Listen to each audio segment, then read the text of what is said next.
परीक्षित बैराग्य की स्थिति में बैठे हुए हैं।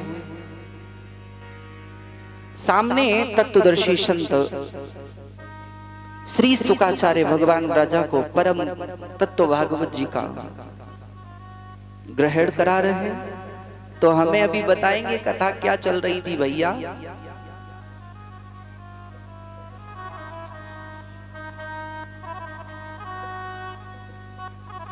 अच्छा, हम सभी ने अभी कथा को श्रवण किया पूज्य दीदी जी के द्वारा कि कैसे एक 5 वर्ष के बच्चे ने भगवान को पा लिया। ये कथाएं हमें कुछ न कुछ संकेत देती हैं प्यारे।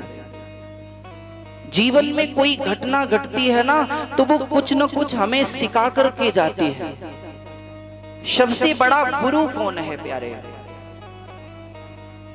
अब कोई कहेगा स्कूल वाला टीचर,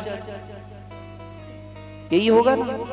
कोई कहेगा माता पिता, कोई कहेगा जो मंत्र दीक्षा देंगे वो गुरुजी, है ना। ये सब अपनी जगह है, लेकिन सबसे बड़ा यदि कोई गुरु होगा प्यारे, तो वो गुरु है समय। समय से बड़ा कोई गुरु नहीं हो सकता, क्योंकि हर चीज की सूझबूझ हमें समय देता है।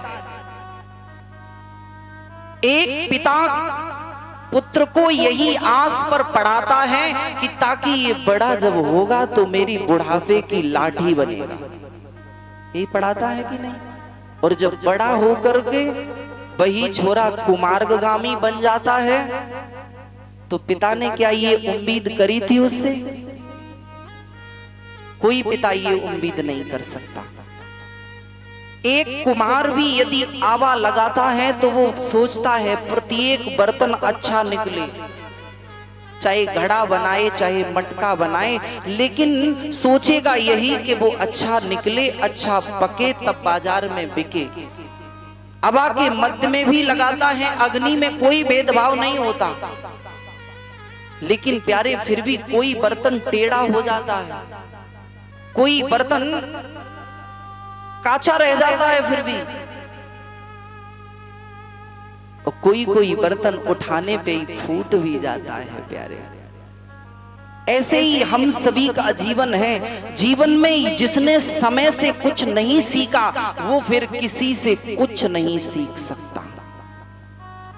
आज जो समय हमारे पास है, ये कल हमारे पास आने वाला नहीं है। जैसे आप जल को भर लेना हाथ में और बिल्कुल टाइट हाथ को रखना, और आपको ये पता नहीं लगेगा कि एक एक बूंद करके वो कब हाथ से निकल जाएगा, इसका कोई भरोसा नहीं होगा।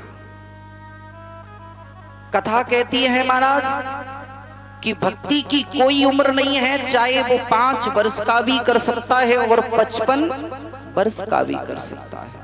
आचार्य चरण कहते हैं जब उम्र होती है 55 की, तो मन होता है बचपन का। क्यों ये दोनों आचार्यों ने मिलाए? क्योंकि बाल्य अवस्था में भी ऐसी ही बुद्धि होती है, सरल होता है। जैसे बच्चों के अंदर कोई सरल नहीं होता है, कोई छल छिद्र होता ही नहीं है। माँ बाप उन्हें झूठ सिखा देते हैं, क्योंकि मानस जी कहती है ना, बूंद गिरत माया ढब पानी, यह जीवे माया लिपटानी। जैसे आकाश से बूंद आई तो बिल्कुल स्वच्छ थी, जमीन पर गिरी तो प्यारे माया में लिप्त हो गई। ऐसे ही जो बालक होता है बिल्कुल सरल। जैसे एक घर पे एक मास्टर साहब का छोरा, अब मास्टर साहब ने ट्रेनिंग दी छोरे को झूठ बोलने की, कि लाला झूठ बोलना, हाँ इसकी भी ट्रेनिंग होती है। तुम्हारा एक दिन की बात, मास्टर साहब किसी से उधार लेकर के आए और वो घर में ही पढ़ा कर के आए। वो भैया पीछे से बाइक लेकर के आए। उन्होंने पूछा क्या मास्टर साहब घर में हैं? और छोटा सा छोरा था तो अंदर गया, बोले पापा जी आपको कोई बुला रहा है, पूछ रहा है मास्टर साहब हैं या नहीं है। तो उन्होंने ये कह दिया कि बोलो जाओ, कह देना नहीं है घर पे वो मास्टर साहब। अब ट्रेनिंग दी थी लेकिन पूर्ण रूप से नहीं दे पाई थी, ये नहीं बताया था क्या बोलना है क्या नहीं बोलना है। तो महाराज जाकर के जैसे ही उसने पूछा क्या मास्टर साहब हैं, तो उस बच्चे ने कहा अंकल जी पापा बोल रहे हैं कि वो घर पे नहीं है। क्या बोल रहे हैं कि वो घर पे नहीं है। बोल कौन रहे हैं? पापा। तो ट्रेनिंग भी यदि हम जाएं, कई एक संत गुरुजन भी ऐसा ही करते हैं, क्योंकि जीवन देना परमात्मा के हाथ में है और जीवन जीने की कला को सिखा देना ये संत गुरुजनों के हाथ में है। प्यारे, कला कैसे सीखनी है? जैसे ये साज संगीत आपको मार्केट में मिल जाएंगे, लेकिन इनके बजाने की कला जो होती है ना, वो साथ में नहीं आ सकती। और ठोंक पीट तो हर किसी के जीवन में लगी रहती है कि नहीं? हाँ, जैसे ये ढोलक ले लो, ढोलक ही ले लो, तबला देखा है, हथौड़ी रखते हैं साथ में, क्योंकि बिना भय के प्रीत भी नहीं हो सकती। हथौड़ी से ठोका, अगर साज में नहीं लगा तो ऊपर नीचे करके फिर उसे बजाया, जिस साज में लगाना है उस साज में खींच देते हैं। ऐसे ही संत गुरुजन होते हैं, कभी तो थप्पड़ लगा के और कभी कान की चाबी मरोड़ करके जिस साज में लगाना है उस साज में लगा देते हैं। प्यारे, माँ बाप भी बच्चों को डांटते हैं तो इसका मतलब ये नहीं है कि वो बच्चों से ईर्ष्या करते हैं। तुरंत तो बच्चों को बुरा लगता है माता पिताओं की बात, लेकिन जिस दिन वो बालक जब कामयाब होता है, फिर कोई पूछता है कि भैया तू यहाँ तक कैसे आया? बोले नहीं आ सकता था, मेरी माँ ने कृपा कर दी या मेरे पिताजी ने कृपा कर दी। ध्रुव जी के जीवन में क्या हुआ? अगर सुरुचि कृपा नहीं करती तो क्या भगवान मिल जाते? नहीं मिलते। जरा सी शब्द की चोट लगी हृदय में, जो महाराज गलती करके समर जाए उसे तो इंसान कहते हैं। क्या कहते हैं? इंसान। एक बार गलती हो गई तब तो सुधर जाए तो इंसान है, और जो बार बार गलती करे उसको क्या कहेंगे फिर? हैवान। वो इंसान हो ही नहीं सकता। आचार्य चरण कहते हैं प्यारे, ध्रुव जी के जीवन में सबसे बड़ी तो उनकी माता ही गुरु बन गई। माता ने ये नहीं कहा कि लाला तुम भक्त बन जाओ, तुरंत तुम चले जाइए भक्ति करने के लिए, क्योंकि अगर आज में किसी मैया का छोरा कह दे हम महात्मा बनेंगे, तो मैया उसे महात्मा नहीं बनने देगी। बनने देगी? कहेगी छोरा तू डॉक्टर बन जा, कलेक्टर बन जा। हाँ, कोई कोई मैया है वे तो गुरुजी से ही पूछती है छोरा की नौकरी नहीं लग रही तो क्या करे? बोले शिव जी को नवाओ 6 महीना। हाँ, और 6 महीने लगातार नवाएं तब तो बराबर। और महाराज जब काम है जाए फिर मंदिर की तरफ, फिर सब्जी सावन में रास्ता देंगे, शायद आ जाएंगे नहीं आए। हाँ, क्योंकि ये जग है। मानस में बाबा कहते हैं ना, सुर नर मुनि की यही है रीति, और स्वार्थ है तो प्रीति है, और स्वार्थ निकल गया तो भैया काहे की प्रीति बाबा, फिर तो प्रणाम है तुम्हें, तो ऐसे ही बोले ना। क्योंकि भगवान शंकर से बड़ा कोई दयालु नहीं है। देने में आए हैं तो महाराज घर बार भी दे देते हैं अपना, इतना बड़ा दाता तो कोई नहीं हो सकता। और लेने पर आए तो महाराज जबरदस्ती छीड़ लेता है। फिर तो कर्म तो हम लोगों के हैं। ध्रुव की कोई ताकत नहीं थी जो भगवान को पा लेता 6 महीने में, यदि ध्रुव की मां ने तपस्या नहीं की होती। जिस दिन से ध्रुव जंगल के लिए गया, अभी आपने कथा श्रवण कर रहे थे, 6 महीने में ही पा लिया। तो प्यारे ध्रुव को तो सिर्फ भजन की राह मिली, लेकिन उसकी मां ने उसी दिन से अन्न जल छोड़ दिया। और जब मां ने तपस्या की तो प्यारे मां की तपस्या का इतना बड़ा परिताप था कि ध्रुव जी को 6 महीने में ही भगवान मिल गए। और एक संत जी तो ये कहते हैं कि भक्ति कभी भी नष्ट नहीं होती है। एक जन्म में तुम यदि भक्ति करोगे तो महाराज अगले जन्म में तुम्हें वहीं से स्टार्ट करनी पड़ेगी। तो ध्रुव ने एक जन्म नहीं, सिर्फ भागवत जी में तो इसी जन्म की कथा है, लेकिन अन्य अन्य पुराणों में ध्रुव के कई एक जन्मों की कथाएं हैं प्यारे। एक जन्म में नहीं, 7 जन्म पूर्व से ध्रुव ने भक्ति करते हुए आए, और अंत में 6 जन्म 6 महीने जब शेष हुए तो एक अपराध के कारण मृत्यु हुई, तो बाद में वही जन्म लेके आना पड़ा। ध्रुव जी को एक वरदान में जब कहा भगवान ने, तो महाराज ध्रुव जी ने पहले तो यही कहा कि मेरे हृदय में मांगने की इच्छा ही ना हो।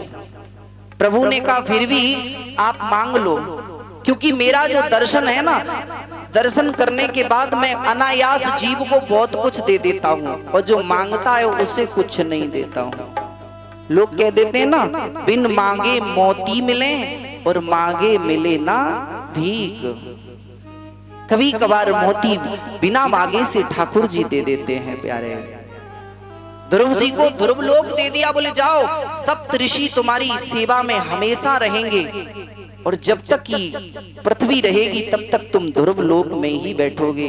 तुम्हारे नाम से एक लोक का निर्माण कर दिया।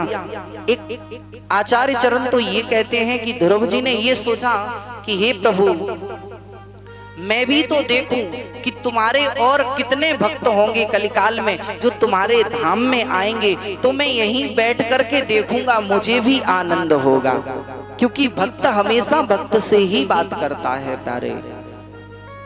किसी ने कहा ध्रुव जी घर पर आए, माता पिता को भी दर्शन हुए,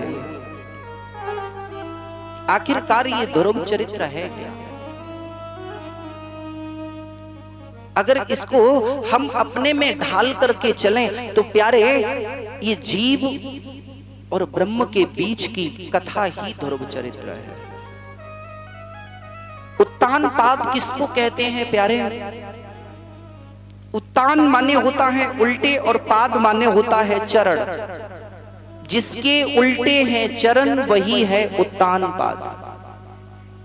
और गर्भ में 6 महीने के बाद प्रत्येक जीव का सर ऊपर को पैर नीचे को हो जाते हैं, किसी किसी का नहीं भी होते हैं। तो महाराज ऐसा जीव जिसके उल्टे चरण है, ये जीव ही उत्तान पाद है।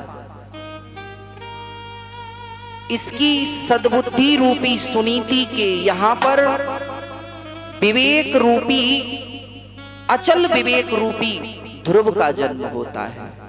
ध्रुव का मतलब होता है जो अटल हो, जो अचल हो अपनी जगह पर। और महाराज सुरुचि क्या है, अर्थ आप दीदी जी से सुन चुके हैं। जो महाराज वेद शास्त्रों की बात न माने, जो संत गुरुजनों की बाणी को न माने, संत विप्रों से सेवा को करवाए, ऐसा जीव ही महाराज, इसके यहाँ विचार तो उत्तम आ सकते हैं, लेकिन उत्तम विचार ज्यादा दिन टिकते नहीं है। आपने देखा होगा कि हमारे सभी के मन में विचार आते हैं, ऐसा होना चाहिए, ऐसा हम करेंगे, सिर्फ ये विचार ही रह जाते हैं। विचारों के बाद कुछ शेष नहीं बचता। टिकता क्या है? जो हमारे विवेक से उत्पन्न होता है, हमारी संकल्प शक्ति से जो उत्पन्न होता है, वो महाराज टिकता है, वो अचल होता है, वही ध्रुव होता है। इस जीव को कैसे ब्रह्म से मिलाएं, ये ध्रुव चरित्र की कथा कहती है। ध्रुव का भाई उत्तम यक्षों के पास में गया तो यक्षों से युद्ध हुआ और युद्ध में ही मारा गया। यक्षों के द्वारा जब उत्तम मारा गया तो ध्रुव जी ही यक्षों से पुनः लड़ने के लिए गए, तो अपने बाबा मनु जी के द्वारा इनको सदुपदेश दिया गया कि आप तो भगवत भक्त हो, आप कहां इन जनचंडों में पड़े हो। इन्हीं ध्रुव जी महाराज की एक नहीं 2 शादियां हुई, क्योंकि जरूरी नहीं है कि घर बार छोड़ करके आप भजन करने जाओ। भागवत जी में ऐसे अन्यास हजारों संतों की कथाएं हैं जो सदग्रस्त हैं। तुम गृहस्थी में रह कर के भी भजन कर सकते हो। क्योंकि जब हम घर बार छोड़ करके भजन करेंगे तो प्यारे ये भजन इतना सहज नहीं होगा, क्योंकि कामी क्रोधी लालची इनसो भक्ति न होए। भक्ति करे कोई सूरमा जाति वर्ण कुल खोए। सब कुछ छोड़ देना पड़ेगा। आज के युग में भक्ति करना मानो दुधारा तलवार के ऊपर चलने के बराबर है। जो संत घर को त्यागते हैं वो तो पुण्यात्मा होते ही हैं, लेकिन हम लोग गृहस्थी में रह करके यदि भजन करना चाहें तो गृहस्थी का भजन सबसे अच्छा है, क्योंकि प्रातः काल जागे और सूर्य नारायण निकलने से पहले घर में झाड़ू लग जाना चाहिए, है ना। जब सूर्य नारायण निकले उससे पूर्व में घर में झाड़ू जब लग जाए तो प्यारे किरणें जब पड़े तो मान लीजिएगा कि हमारे घर की दरिद्रता दूर होती है। अब कहीं कहीं नियम यही है, सूर्य नारायण उगने के समय चाहे कितना भी धनाढ़ प्राणी चौना हो, वो सो रहा हो तो तुम्हारी आयु भी छीड़ होगी, तुम्हारी बुद्धि भी छीड़ होगी। ऐसा हमने संत गुरुजनों से सुना। सूर्य नारायण के उगते समय सोना नहीं चाहिए, भले ही हम कितने अस्वस्थ हैं उस समय जाग जाएं, फिर भले ही सो जाएं 2-4-10 मिनट बाद। पहले नियम होता था ना, जागने के बाद में लोग ऐसी हथेली करते थे। कराग्रे वस्ते लक्ष्मी, कर मध्य सरस्वती, कर मूले तु गोविंदा, प्रभाते कर दर्शनम, बोलते थे ना। लेकिन आज ये नहीं है।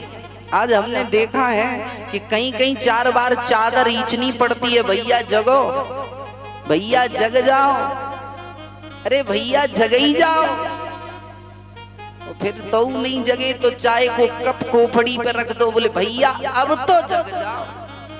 तो जग गए जैसे ही, बोले कप दर्शनम। किसके दर्शन हुए? कप दर्शनम, है ना। ना तो गोविंद के दर्शन करने हैं, ना सरस्वती के दर्शन करने हैं, किसके दर्शन करने हैं? बोले कप दर्शनम। और किसी किसी भैया को तो इतनी सुंदर आदत होए भैया कि बाको कपऊ के दर्शन नहीं चाहिए, जगते ही पुड़िया खोरी। समझदार हैं आप सभी, है ना, संकेत भाव से समझ रहे होंगे। अब बताओ क्या आपका कैसे कल्याण होगा? जगने से पहले यदि जाग रहे हो, जागते जागते आप पहला काम यही है क्या? कोई कोई तो सोते समय भी खाता है भैया। हाँ, वो सोने सब ठाकुर जी ने इस मुंह को दिया विराम करने के लिए, लेकिन वो भरे दोनों तरफ। विचार करो। और एक गाना बड़ा सुंदर गाते हैं हम लोग, तेरे पूजन को भगवान बना मन मंदिर आलीशान। तेरे पूजन को भगवान बना मन मंदिर आलीशान।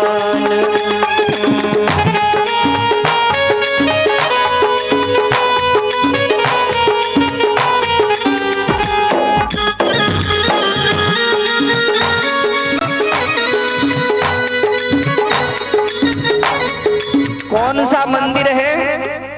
मन मंदिर आलीशान।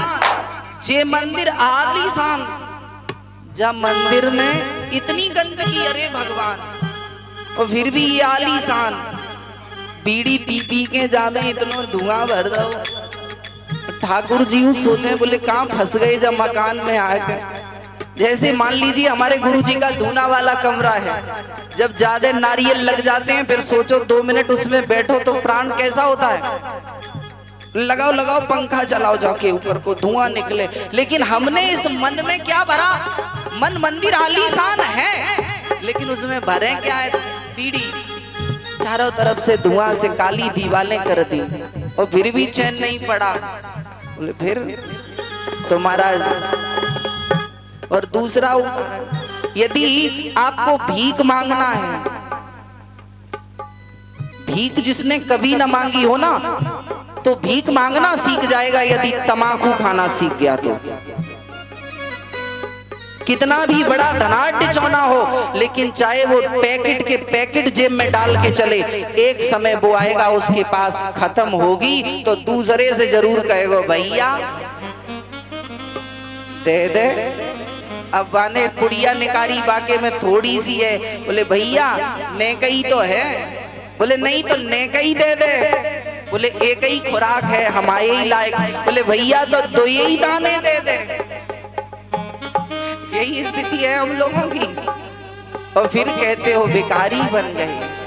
कैसे तुम्हारा कल्याण होगा? कथा कल्याण नहीं करेगी। कथा के आचरण अपने जीवन में उतारो। कथा ऐसी नित्य होती रहे, और सत्संग तो यहाँ जितने कहीं होते ही नहीं है। और हमने देखा है सत्संग हो रहा है हमारे यहाँ आसपास में ही। महाराज जी पहले, अब तो इस संसार में नहीं रहे हैं, सब लोग जानते हैं उनको अच्छे से। पूज्य श्री मेघराज जी महाराज, सब लोग जानते हैं उनको। काफी लोगों के गुरुजी भी वो हैं, है ना। बड़े सुंदर भजन गायक थे, संत थे, है ना, भजन राइटर भी थे। लेकिन सत्संग होता रहता था, गुरुजी सत्संग कर रहे, चेला बीड़ी सूत रहे। हाँ, गुरुजी के सामने कोई जमाना होता है, पिता के सामने पुत्र को कभी भी, अगर पुत्र है तो पिता के सामने ना तो कोई भी ऐसा अवगुण ना करे। आपने देखा होगा कि पहले नियम होता था, यहाँ बड़े बूढ़े बैठे हुए हैं, कि जब बड़ा भाई भी आ जाता था तो छोटा भाई यदि तंबाकू खाता था तो अलग छिपा लेता था। छिपा लेता था कि नहीं? लेकिन आज की स्थिति क्या है? पिताजी पे निगट गई तो लला से मांग ली, लला दे दी हो एक पुड़िया, और लला से तो निगट गई तो पिताजी से मांग ली। और फिर हम आस क्या करते हैं कि मेरे घर में ध्रुव का जन्म हो, मेरे घर में प्रहलाद का जन्म हो। फिर ध्रुव और प्रहलाद आने वाले नहीं है, फिर तो धुंधकारी आएगा घर में, फिर धुंधकारी आएगा। फिर छोटे छोटे बच्चे को, आज के समय में छोटे बच्चे को यदि, पहले लोग कहते थे एक चीज मिल जाए तो दुनिया को छोड़ देंगे, अगर तू मिल जाए, किसी फिल्मी वालों ने गाना गाया है ना, अगर तू मिल जाए तो जमाना छोड़ देंगे हम। लेकिन आज के चाहे बड़ा हो, चाहे बच्चा हो, चाहे बूढ़ा हो, उसे एक चीज मिल जाए, ये मिला तो अपनी जन्म देने वाली माँ को भी भूल जाएंगे हम। सिर्फ ये मिल जाए, छोटा बच्चा रो रहा हो, माताजी कहीं जा रही हो, वो पैर पटपटाए, तुरंत मोबाइल पकड़ा दो, वो मोबाइल मस्त, माताजी तब तक बैठा है पड़ोसन के जोर है। यही व्यवस्था है कि नहीं? अगर सुधरना है प्यारे, तो हमें अपने घर में, दुनिया को तो कोई नहीं सुधार सकता। हाँ, अगर हम सुधर जाएंगे तो हमारे देखे देखी दूसरा अपने आप ही सुधर जाएगा। और हम लोग क्या करते हैं, हम दूसरे से कहते रहते हैं भैया तू सुधर जा, तू सुधर जा। अब जब उसमें एक गलती है तो हमारी तरफ ये 3 उंगलियां आई हैं, इसका मतलब वो 1% गलत है और हम 3% गलत हैं। पहले हम 3% सुधरें तब आपकी तरफ कहें। अब दूसरे की क्या कहें? कुछ समय पूर्व हमारी यही स्थिति थी। हाँ, ये मोबाइल ऐसी व्यवस्था थी कि हम ही घंटों बाद में लगे रहे, लेकिन वो तो धन्य है हमारे गुरुदेव जी। हाँ, अगर सबको पता है यहाँ तो, चाहे राम स्वरूप भैया हो, जटाशंकर भैया हो, सबको पता है कि कितनी ठुकाई पिटाई होती थी। अगर जो आया सो पटक दिया तो मोबाइल मजबूरी में छूट गया। आज ऐसी कृपा हुई और छूट गए, ये भावई तो आफत ही कुछ टली। ये भी एक बात मानो, क्योंकि ज्यादा काम में भी डिस्टर्ब। अब क्या है भाई, ठीक है, अब ये ऐसा लगता ही नहीं है कि हम ज्यादा देर बात करें तो खोपड़ी में दर्द होने लगता है। ऐसी कृपा हो गई भगवान की, क्योंकि पहले तो हम खुद ही अवगुणों से भरे होते हैं। किसी संत ने कहा, मेरा ये तन अवगुणों से भरा है, मगर श्याम प्यारे शरण तेरी पढ़ा है। अब यदि अवगुणों भरा रखना है या अवगुणों से निकालना है, क्या उससे पर्दा करना? नाथ में जैसो तैसो तेरो। अब जैसे भी है बस है तो तेरे ही, और जब उनके हैं तो वो खुद ही सुधार लेंगे, और वो कृपा करके धीरे धीरे धीरे धीरे सुधारते ही चले जा रहे हैं। वृंदावन बिहारी लाल की। आए दोबारा प्रभु जी का नाम लेते हैं, उपरांत आगे कथा श्रवण करते हैं।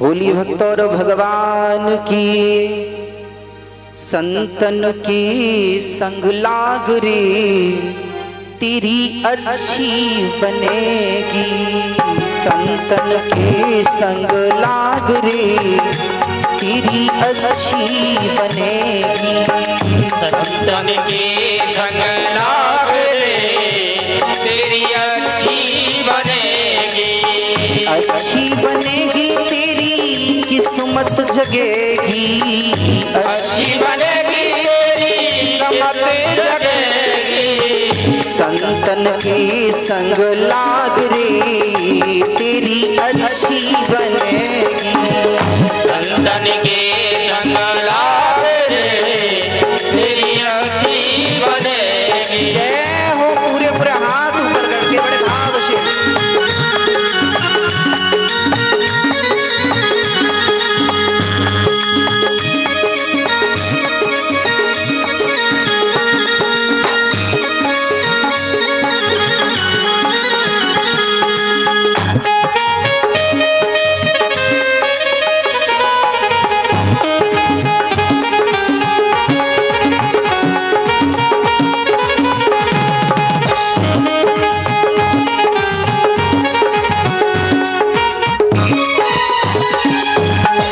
संतन संग कर पुण्य कमाई, संतन संग करे पुण्य कमाई, संतन संग कर नाम कमाई, संतन संग करे नाम कमाई, राम चरण अनुराग रे तेरी अच्छी बनेगी, राम चरण अनुराग रे तेरी अच्छी बनेगी।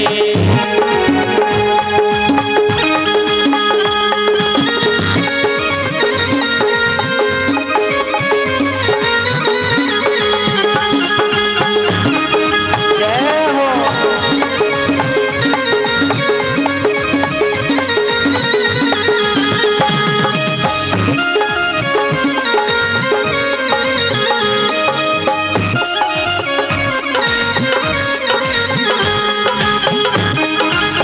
हरि बोल।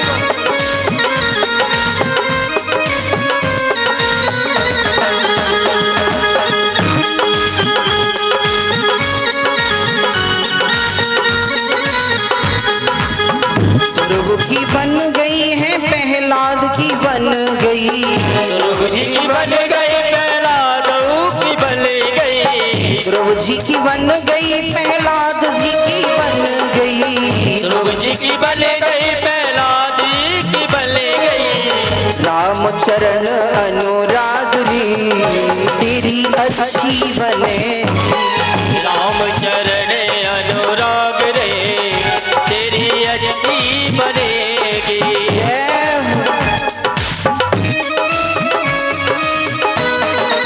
श्री राम।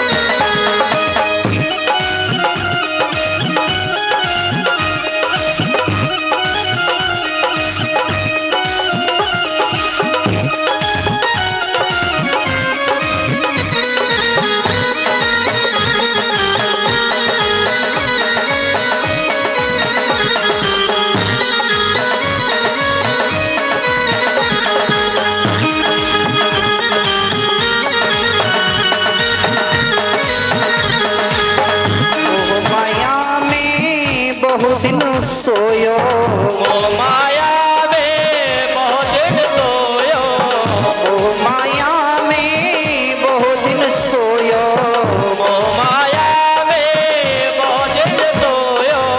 जाग सके तो जाग रे तेरी अच्छी बनेगी। जाग सके तो जाग रे तेरी अच्छी बनेगी। संतन की संग लाग रे तेरी अच्छी बनेगी। संतन के संग लाग रे तेरी अच्छी बनेगी। जय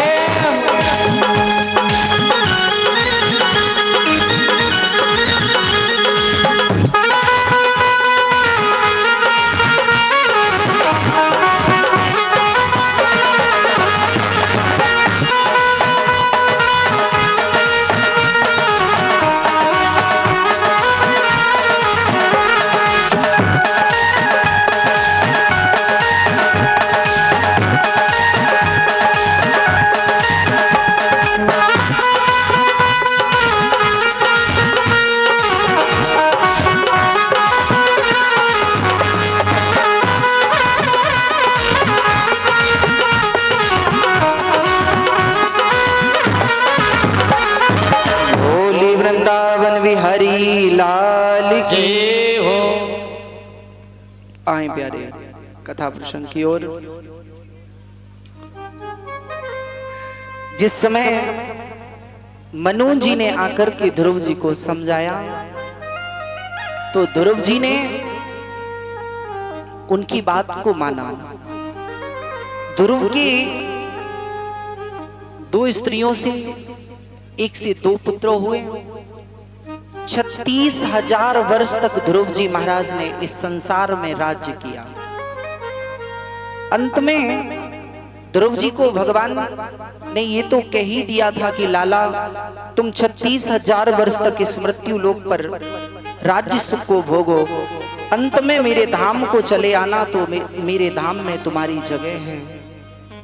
ध्रुव जी महाराज के सामने मृत्यु जी महारानी प्रकट हुई और मृत्यु जी ने जैसे ही कहा कि ध्रुव जी आप मुझे स्पर्श करो, तो मृत्यु से ध्रुव ने कहा कि हे मृत्यु तुझ में इतना सामर्थ्य नहीं है जो मेरा स्पर्श कर सके। मृत्यु ने कहा कि ध्रुव जी इस संसार में चाहे राम कोई भी आए उसको मेरा स्पर्श जरूर करना पड़ेगा। ध्रुव जी ने कहा मैं कोई साधारण इंसान नहीं हूं, मैं भगवत भक्त हूं और सबसे पहले मैं अपने माता का भक्त हूं। मेरी मां की कृपा है तो मैं तेरा स्पर्श बिल्कुल नहीं करूंगा। मृत्यु ने शीश को झुका दिया।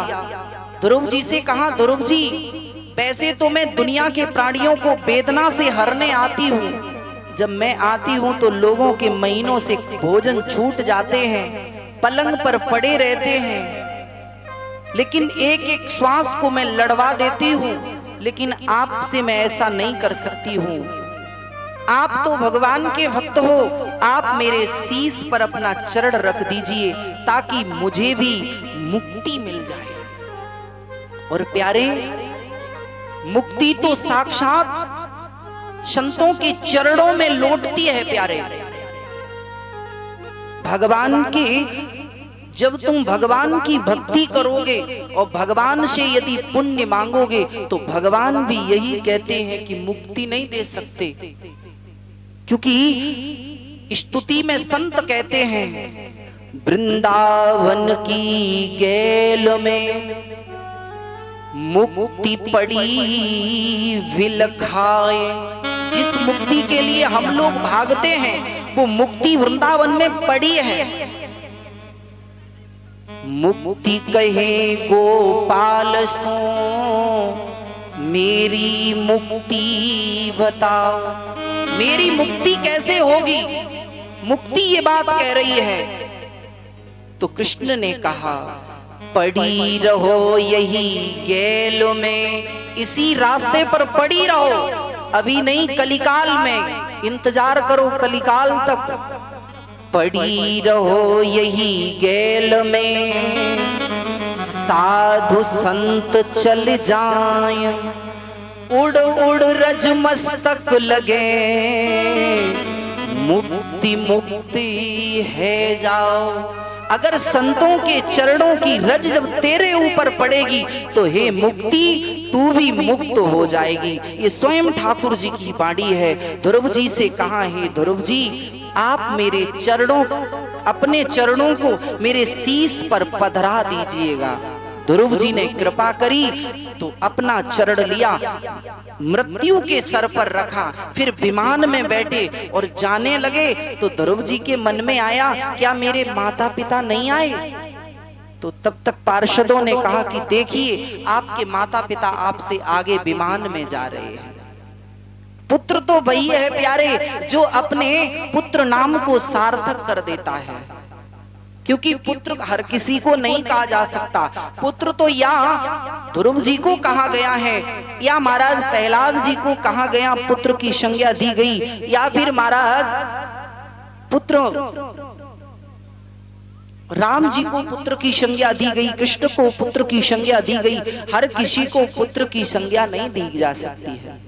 आचार्य चरण कहते हैं पुत्र का अर्थ होता है पू नाम नरक से, और त्रयी माने तार दे, जो अपने पूर्वजों को भी नरक से तार दे, ऐसा जीव ही पुत्र कहलाने का अधिकारी होता है। और दूसरी क्वालिटी क्या होती है? एक तो हो गया फर्स्ट वाला पुत्र, दूसरा होता है बेटा, और तीसरा होता है लड़का, है ना। आचार्य चरणों ने 3 विभाग हर चीज में होते हैं ना, सबसे फर्स्ट, फिर मध्यम वाला, और फिर तीसरा वाला, और फिर चौथे 5 में तो वैसे ही होते हैं ढकेलने वाले। तो महाराज पहला तो पुत्र हो गया, दूसरा होता है बेटा। यदि बेटा होगा तो महाराज वो शुरुआत से ही बंटवारे की सोचेगा। अगर पिताजी कोई भी सामान लेकर के आए और छोटा हो और 2 घर में हैं, तो वो कहेगा भैया को ज्यादा दे दिया, हमें कम दिया, बराबर बराबर बांटो बिल्कुल, क्योंकि वो बंटवारे के समय पर 1 पैसे की भी तसल्ली नहीं कर सकता। वो तो हो गया बेटा।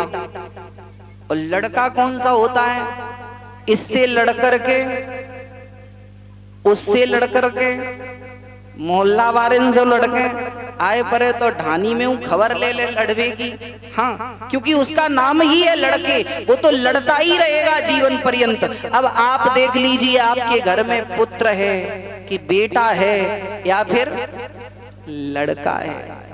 और ज्यादातर यहाँ तो सबके पुत्र ही होंगे, लड़के नहीं होंगे किसी के यहाँ। अगर एक आध के होए हूं तो भगवान अब सुन रहे हो तो अब सुधर जाएं, अभी तक जो भयो सो भयो। तो महाराज ध्रुव जी के वंश में आगे चल करके बेंडू राजा हुआ, और ये बेंडू इतना बड़ा अत्याचारी हुआ कि इसने संतों का अपमान किया। राजा परीक्षित ने पूछा, बोले प्रभु ध्रुव जैसे भक्त के वंश में बेंडू जैसा राजा कैसे हो गया? अरे ध्रुव तो भक्त हैं और भक्त के यहाँ तो भक्त ही आना चाहिए। बोले नहीं, पता नहीं है, जीव में 3 जगहों के गुण आते हैं। कोई भी जीव हो, चाहे दादी बाबा के गुण आ जाएं, चाहे माता पिता के गुण आ जाएं, और चाहे नानी और नाना के गुण आ जाएं। जरूरी नहीं है कि तुम लोग संस्कारी हो तो आपके घर में संस्कारी आए, क्योंकि तीनों कुलों को देखना पड़ता है प्यारे।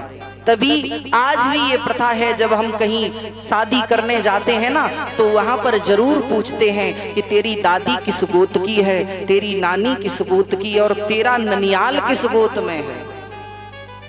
क्यों? जब तक हमें ये मिलता नहीं है ना, साकोचार आचार्य जी भी कराते हैं शादी के समय, तब भी पूछते हैं। अगर ये सब नहीं मिलेगा तो कहीं ना कहीं हमारे घर में हमारे साथ ही छल हो सकता है। क्योंकि जिस समय ये महाराज बेंडू अपनी माँ के उदर में था, तो इसकी माँ इसके नाना के यहाँ थी, अंग के यहाँ, जो बहुत बड़ा संतों का द्रोही था। इसकी माता ने वहां जाकर के भोजन किया, तो वही प्रभाव नाना के गुड़ पोते में आ गए। संतों को पीड़ा पहुंचाता है, संत परेशान हुए, भगवान नारायण की स्तुति की, तो संतों ने ही इस बेंडू को मंत्र बल से प्यारे, पहले तो उसे मृत्यु को प्राप्त कराया और इसके शरीर का मंथन किया। शरीर के मंथन करने के उपरांत महाराज इसकी जंघा से एक प्राणी निकला काला, जो भागता हुआ दक्षिण दिशा की तरफ चला गया और जिसके मुंह से निकलता जा रहा था निषीद निषीद शब्दोच्चारण करता चला गया, जिससे निषाद जाति की उत्पत्ति हो गई। और जाते समय इसने संतों से कहा, क्या मैं किसी काम का नहीं हूं? मैं काला कलूटा हूं तो क्या हो गया? मेरा जन्म जंगाओं से हुआ तो क्या हो गया? मैं जन्मा तो इसी शरीर से हूं, किसी न किसी काम में तो मुझे ले ही लो। और उसी समय उन सप्त ऋषियों ने इसको वरदान दे दिया। बोले जाओ, मैं तुम्हें वरदान देता हूं कि तुम्हारे ही वंश में आगे चल करके भगवान श्री राम आएंगे और तुम राम की सेवा करना, तो तुम जैसा नीच भी भगवान ऊंचा बना देंगे। इन्हीं के वंश में आगे चल करके निषाद राज कुहू का जन्म हुआ, जिनके यहाँ पर भगवान ने मित्रता आकर के करी। ये संतों का वरदान है प्यारे। दाएं और बाईं भुजाओं का जिस समय मंथन किया तो भगवान के अंशा अवतार पृथु जी का प्रादुर्भाव हुआ। बोलिए पृथु जी भगवान की जय। और पृथु जी ने ही इस बिल्कुल बंजर जमीन को, जो भूमि ने सभी अनाज अपने में छिपा लिए, उनको पुनः गऊ के रूप में दोहना चालू कर दिया। तो पृथ्वी ने 4 थनों से गऊ के रूप में महाराज अलग अलग चीजें निकली, जिसमें देवराज इंद्र को बछड़ा कभी बनाया, कभी बासुकी नांग को बछड़ा बनाया, कभी भगवान शंकर के बैल को बछड़ा बना करके जिसने जो चाहा उसे वही चीज माता पृथ्वी से ली। महाराज पृथु जी ने ही 101 अश्वमेध यज्ञ किए। बाद में नारद बाबा के द्वारा इनका सदुपदेश इन्हें कराया गया। आगे महाराज पुरंजन चरित्र आता है। पुरंजन अपनी पत्नी के प्रेम में बहुत ज्यादा बावरा हो गया। और प्रेम भी प्यारे किया नहीं जा सकता किसी से, प्रेम अनायास हो जाता है। और प्रेम होता है तो ये जानबूझ करके तुम खूब कहो तो हो नहीं सकता, है ना। और जहां प्रेम होगा वहां पर कोई नियम नहीं होगा, और जहां प्रेम होगा वहां बातें भी ज्यादा नहीं होंगी। और जहां ज्यादा बातें हो रही हैं तो समझ लेना ये व्यवसाय चल रहा है कहीं ना कहीं। प्रेम तो प्रेम की कुछ और पराकाष्ठा है प्यारे। जिसने प्रेम किया उसके नाम उंगलियों पर गिने, लेकिन प्रेम की पराकाष्ठा तो हो तब। प्रेम संसार में हो कहां सकता है? प्रेम या तो हरि में हो सकता है या गुरु में हो सकता, दूसरी जगह है ही नहीं प्रेम के लिए। और आजकल तो भ्रष्टाचार प्रेम है जाए। हाँ, आजकल तो कई एक सुविधाएं हैं। और आजकल तो सबसे बढ़िया बात अब याद आ गई तो बता दे रहे हैं। हाँ, आजकल फोन में व्हाट्सएप है, मैसेंजर। हाँ, अब एक शब्द और उधर से पहले अगर हम किसी से लिखते थे तो राम राम, है ना, क्योंकि जब बड़े मिले तो राम राम कहा, उसने भी राम राम कहा, उसने भी राम राम कहा। इधर से 108 बार राम शब्द हो गया, उधर से 108 बार हो गया, दोनों का दिन मंगलमय हुआ। कुछ समय बाद फिर लोग राम राम राम, जय सिया राम या जो भी मिला कर लेते थे। आज सुबह सुबह आप मैसेंजर पे देखा कोई क्या लिखेगा,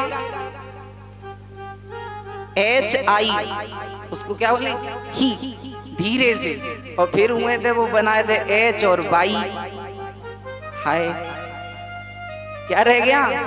पहले कहेगा चलते से हेलो, हेलो, उधर से भी हेलो होगा।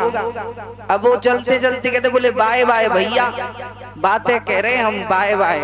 अब वो कहे टाटा, फिर कहे हाय हाय। और हाय हाय होती कब है ये आप लोग जानते हो, कब होती है हाय हाय? जब कोई दुनिया को छोड़ता है ना तो फिर हाथ चाहे सीने में लगे चाहे खोपड़ी में लगे, हाय अब क्या करें, है ना, तो वो भी उससे हाय हाय कर रहा, और महाराज रास्ता चलते में ही प्रेम हो जाता है। इतना सस्ता प्रेम को लोगों ने समझ लिया, और फिर लोग कहते भैया हम तो उससे प्रेम करते हैं। अरे प्रेम का तुम खाक करते हो। जैसे मान लीजिए आप पति पत्नी में कितना भी प्रेम हो, वो उससे कह रही प्राण प्यारी, और वासो कह रहे हो प्राण प्यारे। हाँ ये तो पुरानी भाषा है, लेकिन आज की तो कुछ अलग बात है। अब बे प्राण प्यारी बे प्राण प्यारे, दोनों टेबल पे बैठे, नाश्ता रखा है इधर उधर दोनों बैठे, और तब तक अकस्मात उस पे सर्प गिर जाए बीच में।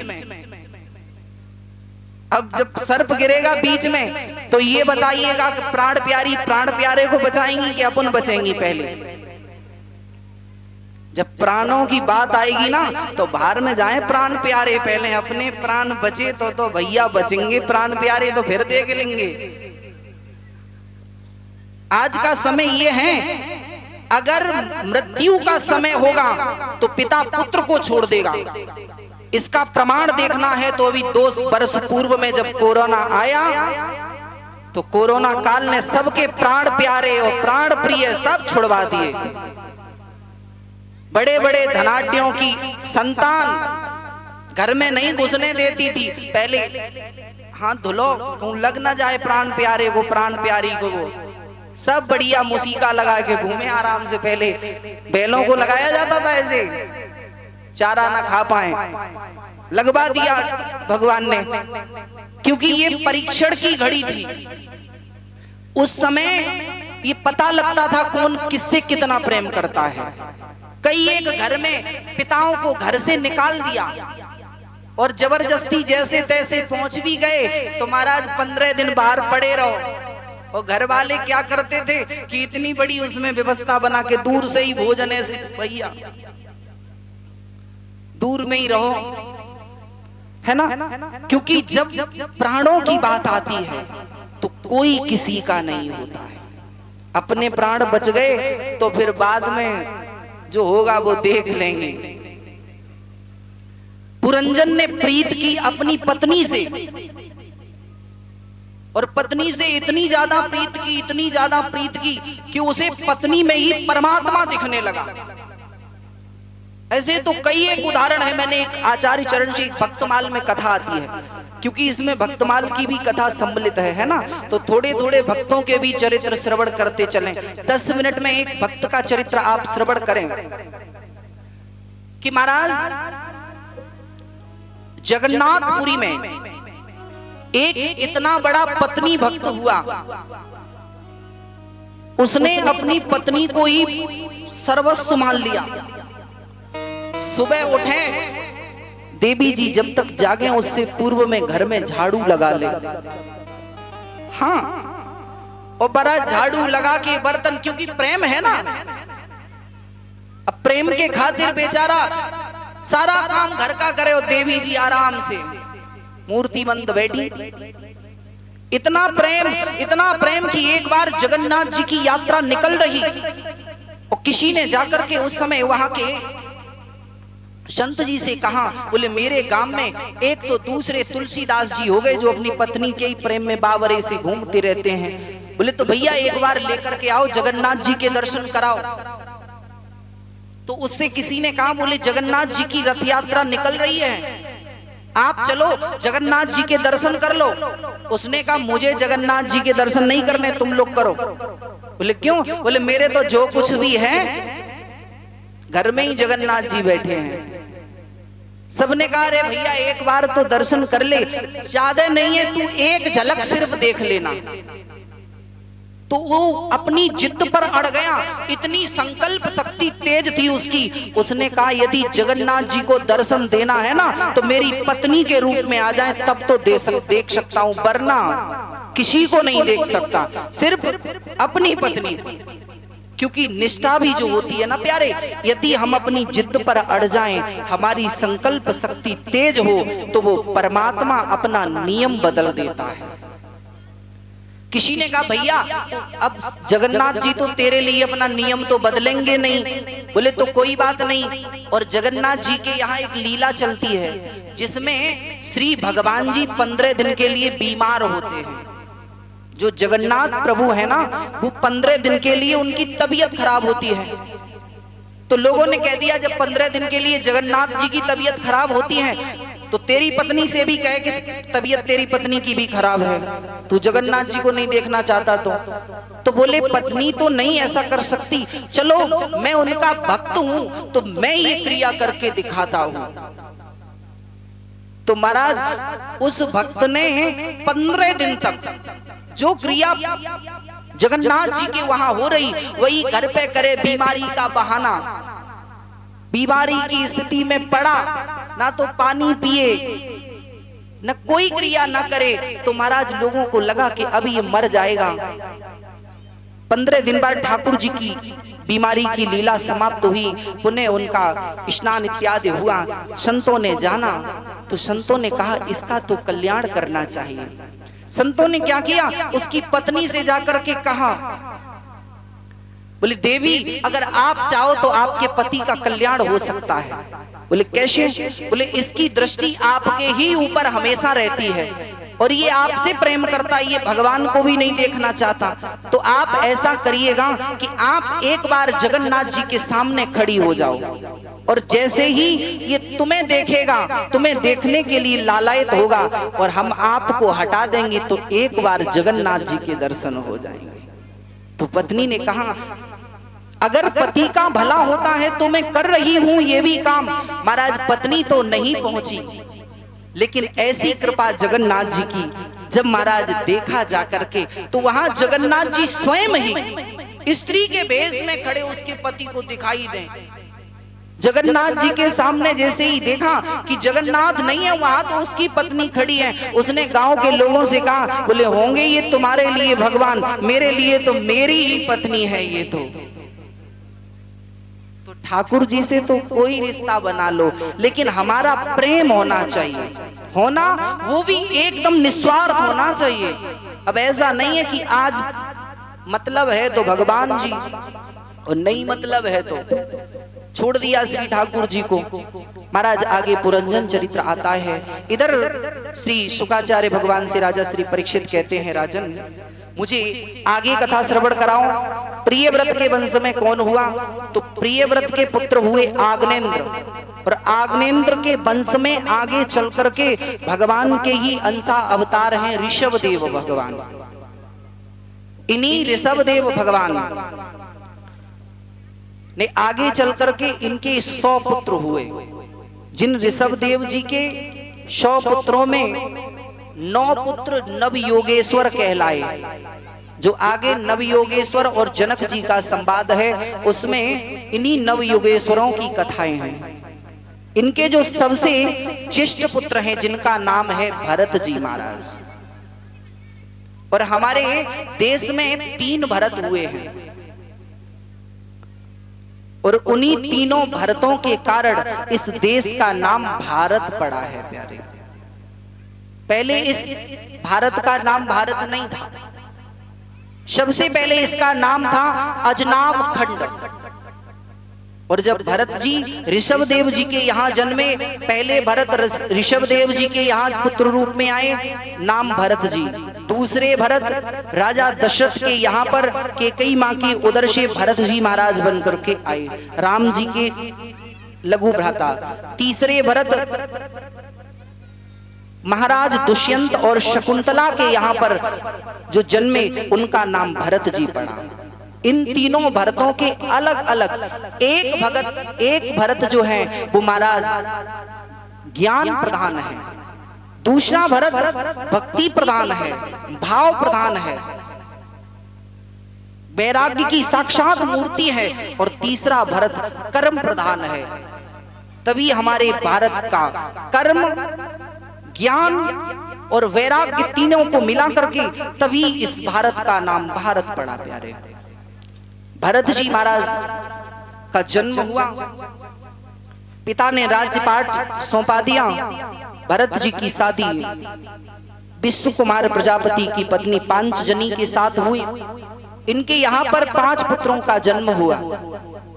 सदग्रस्त जीवन में भोगा, भोगने के उपरांत मन में आया अब भजन करना चाहिए बुढ़ापे पर, क्योंकि राजा ने यही प्रश्न किया कि मैं एक सदग्रस्त हूं, तो सिर्फ सदग्रस्तों की ही कथा श्रवण कराओ।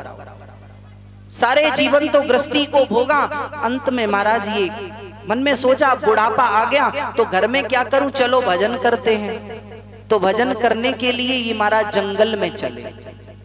जंगल में गए तो महाराज ये गांडकी नदी पर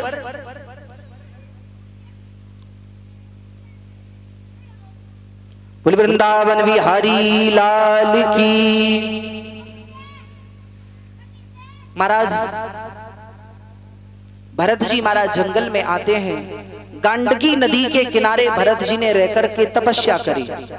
ये गांडकी नदी महाराज नेपाल में पड़ती है, और जितने भी शालिग्राम भगवान हैं, माताओं से निवेदन है, बड़ी उठा बैठक पड़ी है, बैठी रहो, 10-20 मिनट की और बात है। यहाँ कथा डेली डेली नहीं होगी, काम तो डेली का ही है, वो तो लगा ही रहेगा सारे जीवन।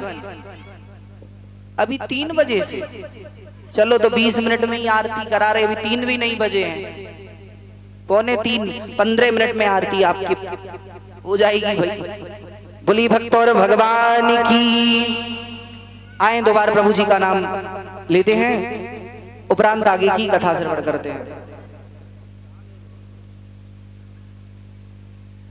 महाराज भरत जी गांडकी नदी के किनारे बैठे भजन कर रहे थे। प्रातः काल क्या हुआ, उधर से एक मृगी आई, गर्भिणी मृगी थी। एक हिंसक पशु ने आवाज लगा दी, तो नदी में सोचा कि अगर मैं इस तरफ रहूंगी तो सिंह खा लेगा, उधर जा रही हूं तो एक व्याध खड़ा है, तीर मार देगा, मैं भी मरूंगी, मेरा बच्चा भी मर जाएगा। इसने संसार का अभी कुछ नहीं देखा, तो बेचारी ने छलांग लगा दी, और नदी में चौड़ाई ज्यादा होने के कारण बेचारी बीच में ही गिर गई। और जो माताएं होती है ना, उन्हें अपने से ज्यादा अपने बच्चे बहुत प्रिय होते हैं, चाहे कोई भी माँ हो। तो महाराज मृगी का जो बच्चा था वो उस नदी के बेग में बहने लगा। मरती हुई उस मृगी ने भरत जी की तरफ देखा, तो भरत जी को लगा कि ये मृगी मुझसे कुछ कह रही है। और मृगी ने संकेत में कह दिया कि मैं तो मर रही हूं, लेकिन मैं अपना बच्चा तुम्हें सौंपती हूं। भरत जी ने माला को रख दिया और महाराज जाकर के उस बच्चे को उठाया, क्योंकि संत का धर्म होता है कि संत दया करे। भरत जी ने इतना कर दिया था, वो तो ठीक था कि बच्चे को उठा करके रख दिया, लेकिन बाद में क्या हुआ कि भरत जी ने सोचा कि इसकी माँ मुझे सौंपा करके गई है, तो क्यों ना हम इन्हें 2-4-10 दिन इसकी सेवा कर दें। तो भरत जी ने मृगी के बच्चे की सेवा की, 2-4 दिन उन्हें घास फूस पवाई। धीरे धीरे भरत जी का उस बच्चे से मोह हो गया। और मानस जी कहती हैं, मोह शकल व्याधि कर मूला, सारे व्याधियों का मूल है वो मोह है। अब भरत जी उस बच्चे को साथ में रखते हैं। जैसे ही माला करने बैठते और बच्चा आकर के अपने नाखूनों से कीड़ा करता तो माला छूट जाती है। अब घर से तो आए थे भजन करने के लिए, लेकिन बीच में फंस गए। जितनी गृहस्थी छोड़ी उससे ज्यादा फंस गए चक्कर में मृग के। 1-2 नहीं बरसें बीत गई, मृग का बच्चा थोड़ा बड़ा हुआ। एक दिन की बात, कई एक मृगों का झुंड आया। भरत जी जंगल में गए थे, मृग के बच्चे ने देखा मैं कहाँ इस महात्मा के चक्कर में पड़ा हूँ, मुझे अपनी जाति वालों के साथ जाना चाहिए। तो मृग का बच्चा जाति वालों के साथ चला गया। अब रह गए भरत जी। मृग के बच्चे की याद करके भरत जी रोने लगे। बोले मृग के बच्चे, मेरे प्यार में कौन सी कमी रह गई जो तू मुझे छोड़ करके जा रहा है? मैंने कोई गलती कर दी जो छोड़ के जा रहा? और उसी की याद करते करते ध्रुव भरत जी को मृत्यु हो गई। और गीता जी कहती हैं, अंते मति सा गति, अंत में जैसी मति रखोगे और वैसी गति होगी। भरत जी मरे तो मन चला गया उस मृग के बच्चे में, तो महाराज मृग ही बनना पड़ा। मृग बनकर के प्रगटे, 27 दिन तक रहे, माँ का दुग्ध नहीं पिया। अंत में काल का झपेटा लगा तो पुनः शरीर शांत हुआ। यही भरत जी अगले जन्म में महाराज अंगिरा गोत्री ब्राह्मण के यहाँ इनका जन्म हुआ। भरत जी जानते थे कि मैंने मेरे 3 जन्म बर्बाद हो गए, अब मैं भजन करूंगा। पिताजी ने कहा लाला तुम्हारी गायत्री हो गई, अब गायत्री मंत्र का जप किया करो। बोले बिल्कुल नहीं करना, क्योंकि अगर गायत्री मंत्र करेंगे तो फिर भजन नहीं हो पाएगा। जब तक माता पिता रहे तब तक तो भोजन 5 मिनट में, जब तक माता पिता रहे तब तक तो भोजन की व्यवस्था चलती रही। माता पिता का स्वर्गवास हुआ, अब भाइयों के सामने तो चल भी जाए लेकिन भाभियों में चलने वाली नहीं। तो भाभियों ने कहा, बोले तुम तो सारे दिन खेती में पचो, फिर जानवरों में पचो, फिर व्यवसाय करके लाओ, और वो देखो ठाला ठाला शाम को रोट मारता है, आराम से पड़ा रहता है, सीताराम सटकता है। हाँ अरे इससे कहो कोई काम धंधा करे तब तो मिलेंगे यहाँ पन पता, नहीं तो नहीं रखे। सो भाभियों ने जब ज्यादा कहा तो भाइयों ने कहा अरे भाई खेत में मक्का है, चल के काम कर जाके। तो महाराज लेकर के गए जबरदस्ती। अब भरत जी कभी किया हो काम तब तो महाराज भरत जी घास निकाल रहे उसमें, और जैसे ही घास निकाल रहे मन आ गया भजन में, तो घास तो छूटती जा रही हो, मक्का के पेड़ कटते जा रहे। भाइयों ने देखा, पीछे से एक लगाया, बोले तुझे शर्म नहीं लग रही है, मक्का काट रहा है और घास छोड़ रहा है। बोले अरे ये जैसी घास वैसी ये घास, क्या अंतर है इसमें और इसमें, कौन सी इसमें मक्का लगी है? बोले अभी मक्का लगेगी, जब बड़ा पेड़ होगा तब मक्का लगेगी कि तुरंत ही लग जाएगी। भाइयों ने घर भेज दिया। धीरे धीरे समय बड़ा, मक्का बड़ी हो गई तो उसमें महाराज भुंटे लगाए, अब उनमें जानवर पड़े। तो भाइयों ने कहा कि कोई जाकर के वहां पक्षियों को मारे जाकर। भाभियों ने कहा और किसी टाइम है, यही ठाला बैठा रहता है, इससे कह दो वहीं जाए खेत पे। हाँ पक्षियों को उड़ाए जाकर के। भरत जी आए, पक्षियों को 2-4 बार तो उड़ा दिया। मन में विचार आया, भरत जिस परमात्मा ने तुझे बनाया उसी परमात्मा ने इन पक्षियों को बनाया। जब उन्होंने तेरे भोजन का प्रबंध किया तो इनके भोजन का भी प्रबंध किया। अब तू जो होता, कौन होता इनके प्रबंध को, भोजन को छीड़ने वाला? अरे इन्हें करने देना भोजन। अब भरत जी ने मन में सोचा कुछ तो पा रहे हैं, कुछ नहीं पा रहे हैं। अब भरत जी बुलाने लगे, और भरत जी बड़ी तेज से बुलाए। बोले राम जी की चिड़िया और राम जी के खेत, चुन चुन जाओ पंछी भर भर पेट। बोले आओ और यहाँ प्रसाद रखा पाओ। पक्षी भी झुंड के झुंड आने लगे। और भाभी जी ने एक ने सोची, बोले आज पूरा दिन हो गया, देवर जी ने बड़ा काम किया, तो उनके लिए बढ़िया से मालपुआ बनाए, व्यवस्था बनाई और भोजन लेकर के चली। बोले आज देवर ने काम किया ना तो उसे प्रसाद तो पवाना ही पड़ेगा। तब तक किसी ने कहा, बोले कहाँ जा रही हो? बोले देवर जी आज काम पे है ना तो उनको भोजन पवाएं। तो बोले अरे खेत में देखो जाकर के 100-200 पक्षी पड़े हैं, उसने काम तो बिल्कुल नहीं किया। तो भाभी ने भोजन तो वहीं पटक दिया। बोले क्यों बर्बाद करेंगी? डंडा उठाया, लेकर के आई, और जैसे ही उन्होंने कहा भाभी जी प्रणाम, भोजन कहाँ रखा है? तो बोले भोजन तो को देंगी, सो 2-4 पीठ में पवा दिए भोजन, सामने तो नहीं पवा सकी, पीठ में दिए। बोले यही है तेरे लिए भोजन, निकल जा, तेरे लिए कहीं रोट नहीं रखे हमारे लिए। तो महाराज भरत जी ने सोचा जैसी ठाकुर जी की मर्जी। मन में आया अब इस बाड़ी से बोलना ही नहीं है किसी से भी। भरत जी मौन हो गए, और जब मौन हो गए प्यारे, मस्ती में डोलते हैं, कोई दे देता है तो पा लेते हैं, नहीं देते तो भूखे ही घूमते रहते हैं। क्योंकि फकीरी जो होती है ना प्यारे, ऐसे ही होती है।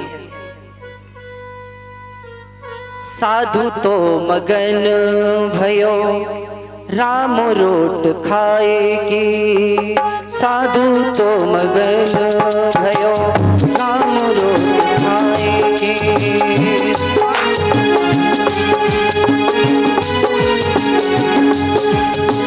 साधु तो मगन भयो राम रोट खाएगे, साधु तो मगन भयो राम रोट खाएगे, राम रोट खाएगे, हरि गुण गाएगे। साधु तो मगन भयो राम रोट खाएगे।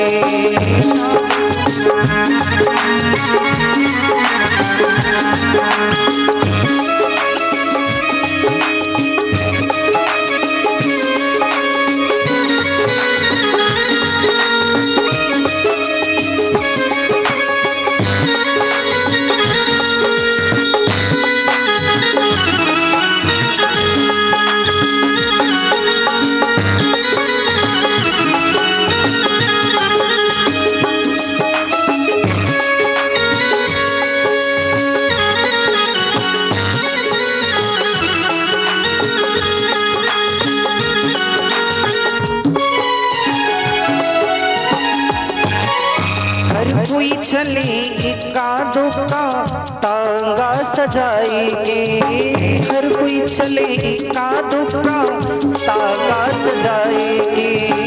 साधु चले तो प्यारे, साधु चले तो प्यारे चीटियां बजाएंगे। साधु तो मगन भयो राम रोग खाएंगे, साधु तो मगन भयो राम रोग खाएंगे।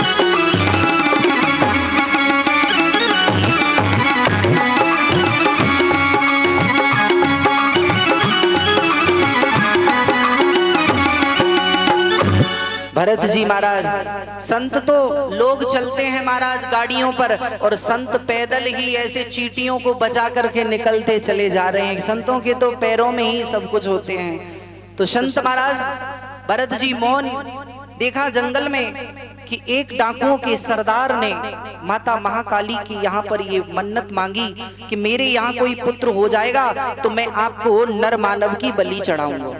तो महाराज मैया ने विनती सुनी, उसके यहाँ लाला है गयो, तो बोले जाओ पकड़ के लाओ कोई सुंदर सा। जंगल में घूमे कोई नहीं मिला, भरत जी महाराज मिल गए तो पकड़ लिया गया। बोले चलो, अब बोलते हैं नहीं किसी से, लेकर के आए। भरत जी ने सोचा कहीं ले जाएगा, जहां तेरी मर्जी, जहां ले चलोगे वहीं हम चलेंगे, जहां नाथ रख दोगे वहीं हम रहेंगे। भरत जी जाकर के पहुंचे, पहले भरत जी को स्नान करवायो स्नान, भरत भोजन करवायो, धूप दीप नैवेद्य भजन, भरत नए वस्त्र पहनाए, भरत जी को नूतन वस्त्र मिले, तिलक लगाया। भरत जी ने सोचा हे माता तुम्हारी बड़ी कृपा हुई जो आज 4 दिन बाद प्रसाद मिला, वो भी इतना सुंदर। अब भरत जी को ये क्या पता कि बलि वारे बकरे को पहले चरायो जाए फिर बलि दी जाए, पहले तो अच्छे बाकों पवायो ही जाए ना। सो महाराज भरत जी को खूब पवाया। भरत जी ने सोचा मैया तूने बड़ी कृपा कर दी, और जैसे ही महाराज रखा भरत जी के सामने, भरत जी को सामने खड़ा कर दिया। भरत जी ने माता काली को प्रणाम किया, बोले माँ तू जगत जननी है, जब जब इस संसार पर भीड़ पड़ी माँ तुझसे ये संसार उत्पन्न हुआ और तुझ में ही लय हो जाएगा।